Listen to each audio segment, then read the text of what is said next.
তুমি কালকে 100 টাকা ইনকাম করার ট্রাই করো, ঠিক আছে? তুমি বুঝতে পারবা যে এটা কতটা পেইনফুল। তোমার বাপ যে তোমারে এমনি খাওয়াই পালে বড় করছে, মনে রাখতে হবে যখন অভাব দরজা খুলে ঢুকবে, প্রেম ভালোবাসা জানলা দিয়ে পালায় যাবে। বাস্তবতা হলো ক্যারিয়ার। বছরে 10 বছরে একদিন দেখা হবে না, এবং অনেক মানুষজন বন্ধুদের মধ্যে অনেকে ব্যাকস্ট্যাপ করবে। তোমার জীবনে সবচেয়ে বড় বড় আঘাতগুলো বন্ধুদের সাইড থেকে আসবে, ঠিক আছে? আমার বাপ বলতে যে আরে পুরুষ মানুষের চেহারা লাগে না, ছেলে মানুষের কিসের চেহারা লাগে না। চেহারা লাইফে ওরকম একটা ইম্পর্টেন্ট না। পুরুষ মানুষের শিক্ষা ইম্পর্টেন্ট, ক্যারিয়ার ইম্পর্টেন্ট, টাকা পয়সা ইম্পর্টেন্ট। তখন মনে হচ্ছে কেন চেহারা লাগবে না, চেহারাই আসল। ছোটবেলায় আমার বাবা মায়ের বলা কোন কথাগুলা, যেগুলো আমার ওই সময় অসহ্য লাগতো, মনে হতো মিথ্যা কথা, ভ্রান্ত কথা, তাদের সাথে আমি অপোজ করতাম, তাদের সাথে আমি ঝগড়া করতাম। বাট এখন একটু বয়স হওয়ার পরে আমি সেই কথাগুলো রিয়েলাইজ করি যে প্রত্যেকটা লাইন তাদের ট্রু ছিল, এবং এখন হয়তো আমি ঠকে শিখছি। তো এই জন্য আমাকে যেহেতু তোমরা অনেকে ছোট ভাই বোন অনেকে আমাকে বড় ভাইয়ের মতো মানো, আমার ভিডিও দেখো, আমার মনে হয় তোমাদের উদ্দেশ্যে কথাগুলা জানা রাখা উচিত। কারণ তুমি যত দ্রুত এই জিনিসগুলো রিয়েলাইজেশন করবা, যত দ্রুত এগুলো বুঝবা, তত তোমার জন্য ভালো। প্রথম যে রিয়েলাইজেশনটা, আমার বাপ মা আজীবন বলতো যে বন্ধু বান্ধব কোনো কাজের না, বন্ধু বান্ধবের পিছনে টাইম ওয়েস্ট করাও কোনো কাজের না, এগুলো থাকবে না, এগুলো টিকে না, এগুলো সম্পর্ক খুবই মেকি। বাস্তবতা হইলে একটা সময় বন্ধু পুরো পৃথিবী একদিকে, তোরা অন্যদিকে, এই টাইপের বন্ধু জীবনে খুবই কম, হাতে গোনা 1 থেকে 2 জন। এবং যখন এট সাম এজ, মোটামুটি ভার্সিটি গ্র্যাজুয়েট বা 3rd ইয়ার 4th ইয়ার থেকেই সেপারেট হয়ে যাবা তোমরা, ঠিক আছে? প্রত্যেকের ক্যারিয়ার লাইনে যাবে, প্রত্যেকের বিয়ে হবে, প্রত্যেকের চাকরি থাকবে। বছরে 10 বছরে একদিন দেখা হবে না, এবং অনেক মানুষজন বন্ধুদের মধ্যে অনেকে ব্যাকস্ট্যাপ করবে। তোমার জীবনে সবচেয়ে বড় বড় আঘাতগুলো বন্ধুদের সাইড থেকে আসবে, ঠিক আছে? তো ভালো বন্ধু জীবনে খুব কম, অর্থাৎ 1 থেকে 2 জন। হ্যাঁ, 15 জন বন্ধু যদি তোমার ভালো বন্ধু হয়, তার মানে তোমার একজনও বন্ধু না। তো একটাই সামারি, সেটা হলো যত সময় যাবে তত বুঝবা যে বন্ধুত্ব বা বন্ধুর সাথে আড্ডা দাও, বন্ধুর জন্য টাইম ওয়েস্ট করা, বন্ধুর জন্য জীবন দিয়ে দেবে, এগুলা সিনেমা বা ফেসবুকে ভালো শোনায়। রিয়েল লাইফে এগুলা কোনো কিছু কাজ করে না। রিয়েল লাইফে you are on your own. তোমার লাইফের আপনজন বলতে শুধুমাত্র তোমার বাবা মা, সর্বোচ্চ গেলে ভাই বোন। তাও বাবা মা বাঁচা থাকাকালীন, মরে গেলে ভাই বোন অতটা আপন থাকে না। এটাই বাস্তবতা। দ্বিতীয় যে রিয়েলাইজেশনটা, আমি আমার লাইফের একটা অনেক বড় অংশ, আমার হাইট, আমার চেহারা, আমার শরীর, সবকিছু নিয়ে আমি প্রচন্ড ইনসিকিউরিটি থাকতাম। প্রচন্ড ইনসিকিউরিটি। আমার একটা সময় ব্রণ ছিল, এত বড় বড় বড় বড় ব্রণ, মুখ ভর্তি। এটার কারণে আমি লিটারালি 3 বছর বাড়ি থেকেও বের হই নাই, এরকম একটা অবস্থা ছিল। তো আমার বাপ বলতে যে আরে পুরুষ মানুষের চেহারা লাগে না, ছেলে মানুষের কিসের চেহারা লাগে না। চেহারা লাইফে ওরকম একটা ইম্পর্টেন্ট না। পুরুষ মানুষের শিক্ষা ইম্পর্টেন্ট, ক্যারিয়ার ইম্পর্টেন্ট, টাকা পয়সা ইম্পর্টেন্ট। তখন মনে হচ্ছে কেন চেহারা লাগবে না, চেহারাই আসল। ওই সময় বিভিন্ন মডেল হ্যান ত্যান বিভিন্ন মানুষজন দেখতাম, আরে কি চেহারা, তাই না? এখন যত সময় যাচ্ছে, যত বুঝতেছি, যত ক্যারিয়ার লাইনে আগাচ্ছি, যত টাকা পয়সা ইনকাম এইসবের দিকে যাচ্ছে, হ্যাঁ, তুমি বুঝবা যে পুরুষ মানুষের আসলে চেহারা লাগে না। সত্য কথা এটা। আনলেস তুমি চেহারা দিয়ে কামাও, unless you are model or এর নায়ক, anything that involves your face, এর বাইরে কোনো পুরুষ মানুষের পরিচয় তার চেহারার কারণে হয় না, ঠিক আছে? দুনিয়া কন্ট্রোলে কোনোদিন কোনো সুন্দর পুরুষ মানুষ নাই, unless he has other qualities, ঠিক আছে? তো চেহারা নিয়ে পাগলামি কারোই করা উচিত না, ছেলে হোক মেয়ে হোক, কারোই করা উচিত না। মেয়েদের ক্ষেত্রে হ্যাঁ, মেয়েদের ক্ষেত্রে চেহারা সুরত একটা ম্যাটার, একটা সার্টেন এক্সটেন্ট পর্যন্ত ম্যাটার করে। কিন্তু পুরুষ মানুষের ক্ষেত্রে তোমার the only thing you should focus on শুরু থেকে, সেটা হলো ক্যারিয়ার। তো আমার জীবনে এরকম বেশ কয়েকটা খুব জঘন্য ব্রেকআপের ঘটনা আছে, যেগুলোর কারণে আমার লাইফ থেকে অনেকগুলো বছর পুরোপুরি মাইনাস হয়ে গেছে। আমার মনের মতো অবস্থা ছিল। হ্যাঁ, তো আমার বাপ মা বলতো যে এগুলা কোনোটাই ঠিক না, এগুলা প্রত্যেকটা মেয়েকি এইটার মতো টাইম ওয়েস্টিং জিনিসপাতি পৃথিবীতে নাই।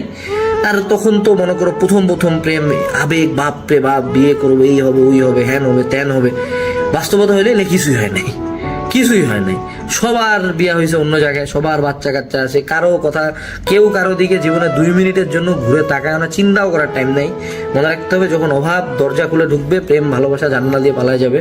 বাস্তবতা হলো ক্যারিয়ার। সো এই জিনিস নিয়ে যারা জীবন থেকে মাইনাস করতেছো, ফিরে আসো। তোমার বাপ মাই সঠিক ছিল ইন দ্য ফার্স্ট প্লেস। তোমার তার লগে জীবনও বিয়ে হইতো না, এটাই বাস্তবতা, ঠিক আছে? এটা যত জলদি বুঝবা তত ভালো। 3টা পয়েন্ট গেল। চতুর্থ যে পয়েন্টটা, সেটা হলো যে আমাদের টাকা পয়সার ব্যাপারটা। হ্যাঁ, সো বাবা মার সাইড থেকে সর্বোচ্চ বলা হয়তো, সবসময় বলতো যে লাইফে টাকা পয়সা অনেক ইম্পর্টেন্ট, এটা কামাইতে হবে। হ্যাঁ, এবং এইটার দিকে ভালো একটা এফোর্ট থাকতে হবে, লাইফে এস্টাবলিশড হইতে হবে। যদিও এটা প্রথম পয়েন্টটার সাথেই একরকম, ক্যারিয়ারের সাথে, যে ছেলে মানুষের ক্যারিয়ার, টাকা পয়সার ব্যাপারটা সেপারেটলি বলতে হয়। কারণ ওই আমার বাপ বলছিল তুই আজকে যা বাড়ি থেকে বের হতো, দেখি কে তোকে 500 টাকা দেয়। হ্যাঁ, আমি তো ভাবছিলাম যে বন্ধুর কাছে 500 টাকা নিবো, তুমি যাও চাও দেখি কালকে কে দেয়। তুমি কালকে 100 টাকা ইনকাম করার ট্রাই করো, ঠিক আছে? তুমি বুঝতে পারবা যে এটা কতটা মানে পেইনফুল। তোমার বাপ যে তোমারে এমনি খাওয়াই পালে বড় করছে, হ্যাঁ, একটা আইফোন যে চালাচ্ছ বা যে এসি রুমটাতে বসে আছো, তোমাকে বুঝতে হবে যে এসিটা লাগছে তোমার বাপের রক্ত ঘাম করা টাকা দিয়ে। ওকে, সো এই জন্য টাকা পয়সার ব্যাপারটা লাইফে অনেক বেশি সিগনিফিকেন্ট, অনেক বেশি সিগনিফিকেন্ট।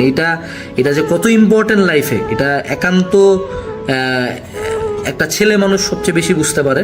তো তুমি একটা সার্টেন এজে যায় বুঝবা যে টাকা পয়সা কতটা ইম্পর্টেন্ট। যে জিনিস তোমার কাছে 10,000 টাকা 15,000 টাকা এখন টাকা মনে হয় না, চাকরির বাজারে ঢুকো, 20,000 টাকা বেতন 25,000 টাকা বেতনের জন্য তোমার সাথে 1,000 জন ফাইট দিতে রাজি আছে, 1,000 না 1 লাখ, ঠিক আছে? তো এই জন্য টাকা পয়সা লাইফে অনেক বেশি ইম্পর্টেন্ট, এটার পিছনে ছুটতে হয়, না চাইলেও ছুটতে হয়। এটা বাবা মা অনেক আগে থেকে বুঝায়, কিন্তু বুঝি না আমরা। চতুর্থ যে পয়েন্টটা বাবা মার বলা কোন কথাটার সাথে আমি এখন বুঝি যে অনেক কাজে লাগে, সেটা হলো যে আমাদের সকল প্রবলেমের সমস্যার মূল হলো মোবাইল ফোন, ঠিক আছে? জিনিসটা খুব ক্রিঞ্জ, এটা নিয়ে কত মিম হয়েছে, কত কিছু হয়েছে যে মোবাইল ফোন, তোমার মাথা ব্যথা হচ্ছে এটার কারণ মোবাইল ফোন, তুমি অসুস্থ হয়েছে এটার কারণ মোবাইল ফোন, এগুলা মজা করে বলা যায়। কিন্তু এখন অ্যাট সাম পয়েন্ট, এখন যখন আমি সোশ্যাল মিডিয়া হ্যান্ডেন সবকিছু বাদ দিয়ে ফোন চালানোটাকে একটা লিমিটেড পর্যায়ে আনছি, এখন বুঝি যে আমি আমার লাইফে আরো অনেক কিছু করতে পারি এক্সট্রা করে, অনেক সময় বের হয়।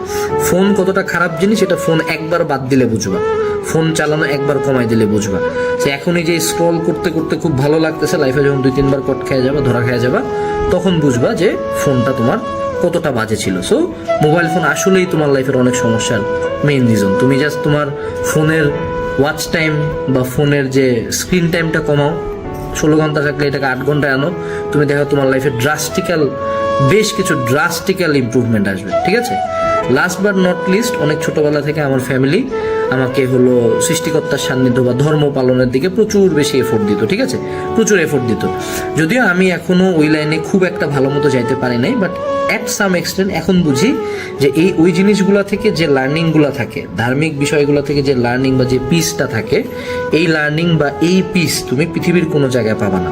এই পরিমাণ সাপোর্ট, এই পরিমাণ মেন্টাল এনার্জি কোনো জায়গায় পাওয়া যায় না। এই জন্য তারা শুরু থেকেই কিন্তু এই জিনিসটা তো অনেক বেশি ফোর্স করে। তখন মনে হয় যে আরে বেটা বইরা বেটা তুই কেন, তুই ধর্মকর্মর কথা কেন করবি, খুব বিরক্ত লাগতো একটা সময়। এখন বুঝি যে না, ওই সময় জোর করে ওই হুজুর আসে পড়াইছে দেখে কোরআন শরীফের কয়েকটা আয়াত জানে, ওই সময় কোরআন শরীফ খতম দেওয়া হয়েছে, ওই সময় হয়তো বা বেশ কিছু দোয়া সূরা মুখস্থ করা হয়েছে, যেটা আমি এখন হয়তো বা ক্যারিয়ার লাইনে আসে পারবো না।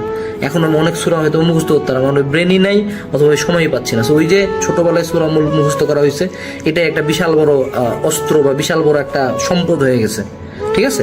ওই সময়ের বেশ কিছু, আমি অনেককে চিনি, অনেক পরিবারের সন্তানকে চিনি যাদেরকে বেসিক নলেজগুলো দেওয়া হয় নাই, ঠিক আছে? ওই যে হুজুর আসে, হুজুর রাখে 15 টাকা, একটা পরে যেমন এটা রিজনটা কি, এখন বুঝি এটা রিজনটা কি। অনেক ফ্যামিলি এটা করে নাই, যাদের কারণে তাদের ছেলেপেলেরা দেখি যে নামাজ কয় রাকাত কেমনে পড়ে এটাও জানে না, ঠিক আছে? এমন মানুষজন আছে দুনিয়াতে, শুনে অবাক লাগতে পারে, বাট আছে। ওকে, সো এই আর কি, ওভারঅল বেশ কিছু লার্নিং আছে, বাট বাস্তবতা হইলো এখন হয়তো আমি সেপারেটলি 5টা বললাম, এরকম আমি 5টা কেন, আমি 500টা বলতে পারবো। বাস্তবতা এটাই যে তারা দুনিয়াতে আমাদের চেয়ে অনেক বেশি দিন আছে, তারা কখনোই আমাদের জন্য খারাপ চায় না। সো বাপ মায়ের বলা বা বাপ মায়ের সাজেস্ট করা 99% কথা হয়তো বা ভালো, 99% কথা ভালো, 99% কথা লাইফে কাজে লাগবে। সো ট্রাই করবা তাদের কথা শোনার, আনলেস এটা তোমার জন্য হানিকারক। এটা বাদে তাদের মেজরিটি কথাবার্তা শোনার চেষ্টা করবা। এটা থেকে লাইফে কোনো দিন 1 সেকেন্ডের জন্য, আমি আমার বাবা মার কথা না শোনার জন্য অসংখ্যবার ক্ষতিগ্রস্ত হয়েছি।